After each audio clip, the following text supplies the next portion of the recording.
In this video, we're going to be doing this AI animation, which Iman Gadzhi did in one of his recent videos. It's gonna have AI generations, character animations, shape layers, text layers, and a lot more. And everything used in this video will be in the description below, along with the project file, assets, and etc. And I'm happy to announce that I will be releasing a course in the span of next 2 to 3 weeks. So if you guys want early access or sneak peeks, make sure you DM me on WhatsApp and show interest. So with that being said, let's dive into the video. Okay, so let's dive into the video right now. And as I already covered in the beginning, this is the animation that we're going to be covering, this AI animation. So let's get started with the first step. And that would be to literally just open Google. Let's search up for Gemini AI. And over here, there's a very crazy technique that I do. So now what I'll do is I'll basically just try to describe this image. So look, it would be very easy for me to just take a screenshot of this image and give it to Gemini, and Gemini would be able to basically recreate it. But the point over here is that I want you to imagine what you want to generate from your own side, with your own creativity and with your own client work that you will have. That's why I'm not going to screenshot. This is just as a reference point so you guys can see how I prompt it. So let me just prompt it real quick. I want to generate an image of a silhouetted figure standing on a rooftop balcony. You could say it's a balcony with a tall barrier in front of him that is covered until his knees. Okay, let's re-look at the image. We can call this like a futuristic night kind of thing. And this shape layer, it's an After Effects. So let's describe this even more. Looking out or looking at a futuristic cityscape at night that is dark themed. The skyline includes buildings, creating a vibrant dark ambience with a deep blue color palette and a mix of high tech, you can say, or dark blue color palette. So yeah, this is what we have. Let's see what it generates. There's also a couple of other AIs that we want to go over, maybe, if it doesn't generate well over here. So I'm just going to copy the text and send it. Now we just wait for the magic. Now you can say this is pretty bad as it doesn't look kind of realistic. So let's test out another AI, which is called Leonardo AI. And the reason why I'm using AIs like this and not, for example, ChatGPT or Midjourney is because I want you guys to be able to try to do this for free. And let's get started with creating a new image. Next, let's go, and I will type the prompt over here. Let's see what we get. So let's wait for the magic. And these images are amazing, guys. You can see this one, it's so good. This one is so good too. It's not the exact same, but it's very similar. And here there is some more images. Let's see. I'm just regenerating over and over again that perhaps it could make something good or close to what we want. Okay, so to be honest, I still like this the most. What I'll do is, let's see if we can upscale this, or no, we can't. And I'll just download this. Boom, it's downloaded. Now, let me just drag this onto After Effects. You can see for Iman, it's way more zoomed out, which I should have mentioned. So let me give that prompt and I'll come back right with the new image. The main point is that you guys caught what I meant. Okay, so this is the image that I came out with, as you guys can see. Very amazing, very close. If I just compare it, you can see it's not the closest look, but it is very decent. Okay, so I'm just gonna zoom this in, put this in the middle. So one of the main parts was pretty much to just get the AI image. Now what I'll do is I'll introduce an adjustment layer, and in the adjustment layer I'll add things like CC vignette to give it the darker vibe, you know. And what I'll do is I'll also add colorize. So now you can see basically things are getting colorized, and what we want to do is take it towards the darker blue side. So now this is the difference, and for this one I'll just switch it to red, or a color that is blending in. But red is pretty cool, but one problem is that you see these light rays are coming out. So what I'll do is I'll pretty much take the smoothing all the way to 0. So now it looks like it has rays on it.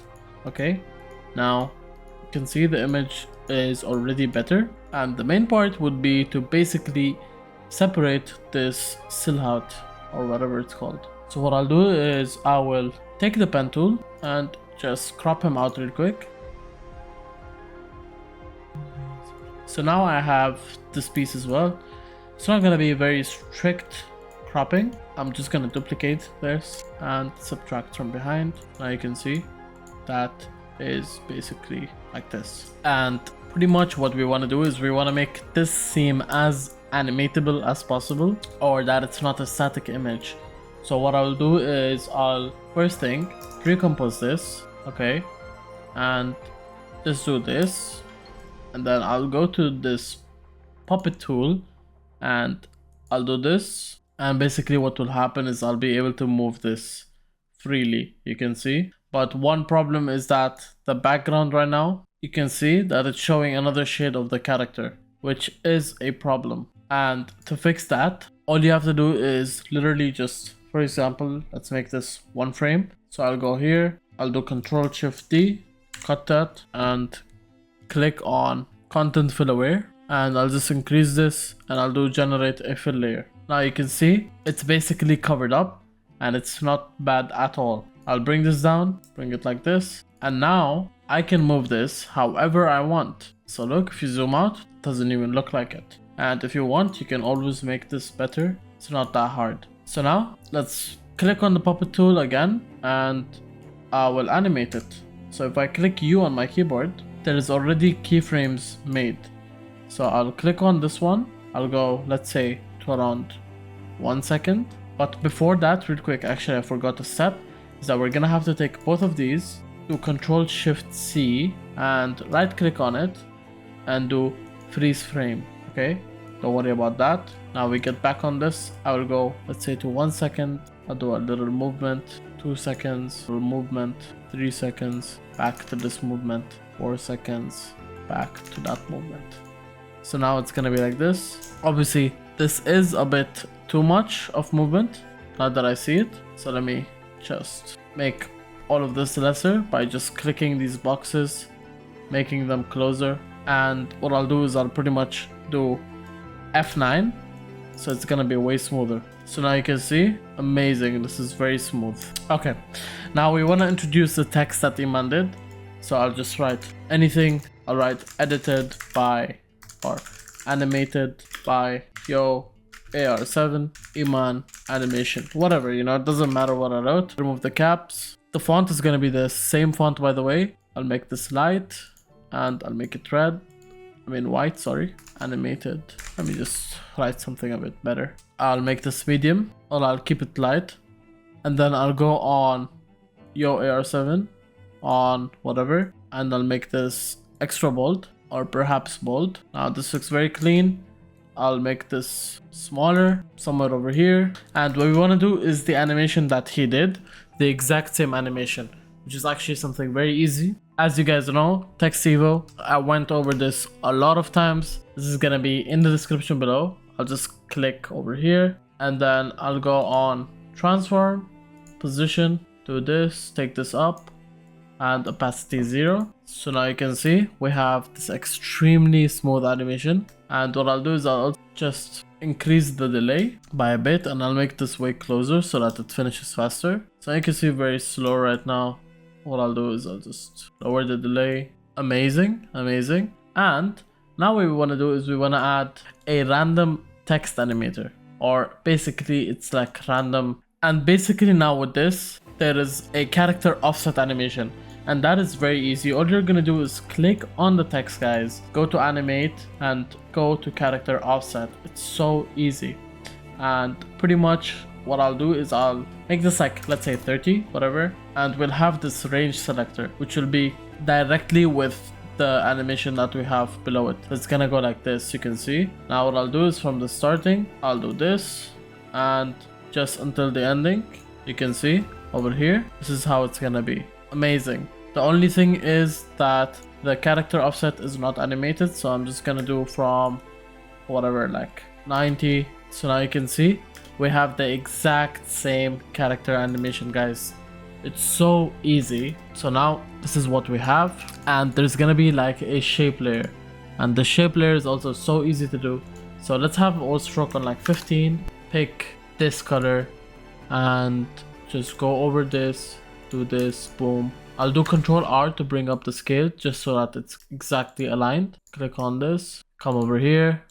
Now you can see we have this text as well. I mean the shape. I'll just make it a bit lighter. And then what we want to do is we want to make this rounded, the corners rounded. So to do that, let's just go on the shape layer and then shape 1, go to stroke, open up stroke, and over here line cap, make it round cap.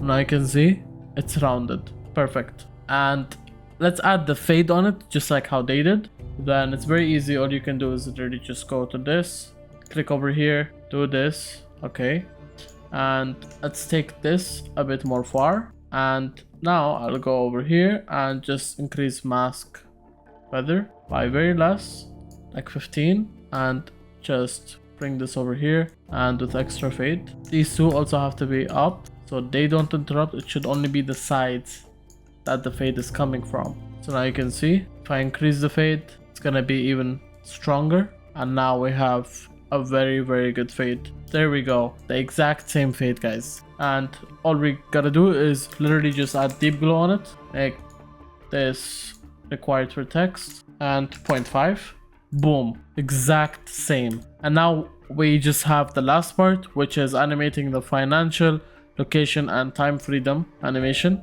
So actually the placement of this is not too accurate, so what I'll do is I'll just take both of these above, put it a bit above. Perfect. Amazing. Now for the time, location and financial freedom animation, it's gonna be much simpler than you think it is. So what I'll do is I'll pretty much make a circle.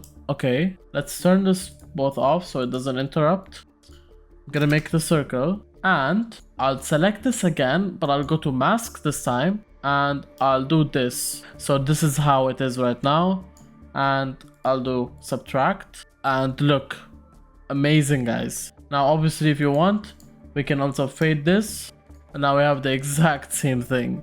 This is amazing. Like, you can find shortcuts to everything. It's just about using your brain and knowing when to do what. And if you want to even adjust it more, make it more accurate, I'll just go over here and pretty much extend this by a little bit. Now we have a very good one. Now I'm just gonna write financial, and the font is something extended, so I'm just gonna write extended. I have a couple of extended fonts. I think Microgramma D is a bit more accurate, so let's use this one. I'll make this small, boom. Select both of these, Control Alt Home, and just align them to be in the middle. And let's make financial a bit smaller, and now we do the animation that comes with it. So I'm gonna start with the financial text.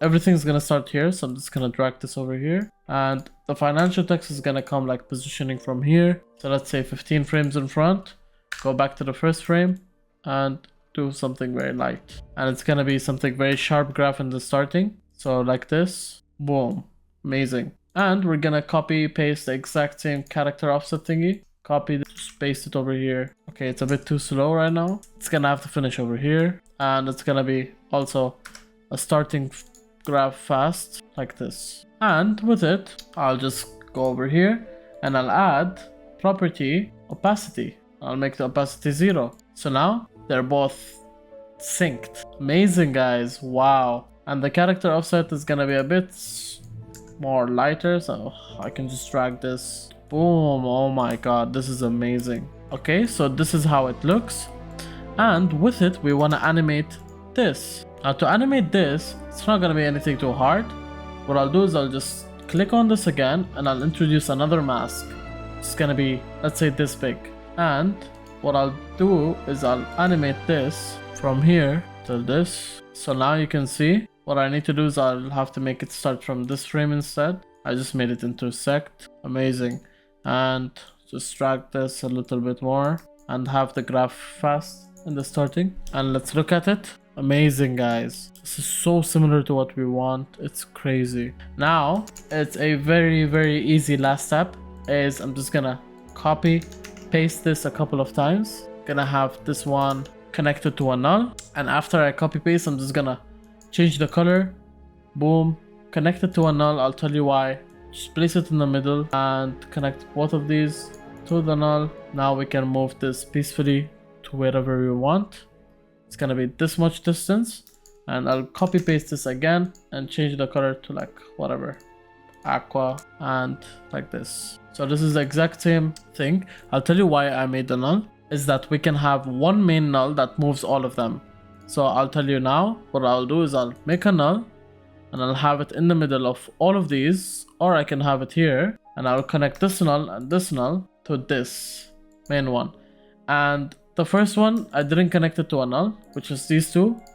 Let me change this to something like yellow. Add a null to it. I already told you how to do a null, and I'll connect it to the main. Now this is the main null that will move all of them. Okay, so we're gonna have it starting over here, and what I'll do is this will have like a position. I'll show you what I mean. So at this point, I'm gonna place a marker. 1, 2, 3. Now this is gonna be in the middle like this, and then 1, 2, 3. If we come over here, this is gonna be in the middle. I'll just drag all of this. Now I'll do a graph. Now you guys will see how the animation turns out. Just as long as you copied what I said, you'll know how the animation turns out. Let's make both of these all 80 on the all the sides. Now look, this is how it's gonna be. And in the middle point, exactly this is when the other ones will start appearing. So we have these two first, and then we have these. This is the second one. It's gonna start over here, and then this one, take it more far, the middle of here. Let me move this. Boom, boom, boom, boom. Cut. Let's look at this, guys. Financial. Boom. Amazing. This is amazing. Now all we need to do is literally just change up the text to location and make the last one time. Wow. So now let's play it. You can see what I can do is I can make these a bit earlier. So I select the second two, make them a bit earlier so that it starts like directly with the animation in the middle. And I'll make just everything motion blur. So now if you view it, it's gonna be with motion blur as well. Amazing, guys. Now I can just select this null and move whatever I want wherever. I can literally like make it over here, as it's pretty down for Iman. I can make it here, to be honest. And I'll take all of this and make it below the silhouette. Now let's look at it. Perfect. One more thing we can do is I can just take this thing and I'll put it above everything. Now look, it's like it's going from behind them, which makes it even better. Amazing, guys. Wow. Now let me turn these on too again. Okay, look, they're overlapping. So what I can do is it's just that the place is a bit tight for everything to fit in, as the image is not the exact same. So I'll take this to the corner over here, somewhere like this much placement, and I could select the main null and this and just make everything smaller. Now they're fitting. Have it like this. Let's see. Okay, I forgot to animate or trim path this one. I'll tell you what that means. I'll go over here, boom, add an effect called trim path, and I'll do this, keyframe both of these, come over here, have it like this. So this would start at 50 and the other one would start at 50, and you can see this is how it turns out. I'll do this to this graph. Okay, this is how it look. Amazing, guys. This is so smooth and so easy. One last thing we need to do is have the gear icon. So I'll open Google. I'll search up gear icon outline. Let me come over here. I can pretty much take this, for example, press on save, go to AE, come over here, make this fill white slash, yeah, I'm just gonna make this white, decrease opacity, make this way bigger, bring it on over here. I can make the opacity even lesser, and now below everything, and it's just gonna be rotating until the ending like this. Okay, that was easy. That was nothing. I could take this even more up. Obviously I didn't try too hard on getting a very good icon, but if I did, it would have looked a lot better for sure. Now we have one last thing, which is pretty much just adding another adjustment layer on top of everything and adding transform to it. Go to scale, come in the ending and make it like 115, so 15 more. I don't know how much more zoom this is, but I think it's pretty too much, so I'm gonna make this 108 maybe. Let me play this, and now basically the exact same deep glow that we had on this shape layer, we're gonna have it on the other shape layers. which is gonna be this, this, as well as the gear shape layer. So now it's all starting to sink in. You can see the gear shape layer problem with it is that it's limited to like a box. So to avoid this, all you need to do is just pre-compose it and then add it, and that is the fix for it. And one last thing we can do is go over here and add my preset, which is turbulent displacement and posterized time. And turbulent displacement will have this exact setting with a random seed animated from 0 to something random. So let's have a look at this in full resolution. So this is how the final video is, guys. This looks amazing, very smooth. We created a whole AI theme exactly like Iman Gadzhi. And yeah, that's pretty much it. It's only with prompting, guys. It's only being smart about how to use AI. This wasn't too hard. I wanted to make a short tutorial as I got a lot of requests on how to basically just do AI type videos, and a candidate or a viewer sent me this exact example. So this is how I picked it up. If you guys send me examples on any of my socials below, I might do a breakdown on them if I feel like they are worth doing one. So yeah, with that being said, I'll see you guys on the next video. Make sure you check out the description below where there is the project file and everything needed for this video. Peace out.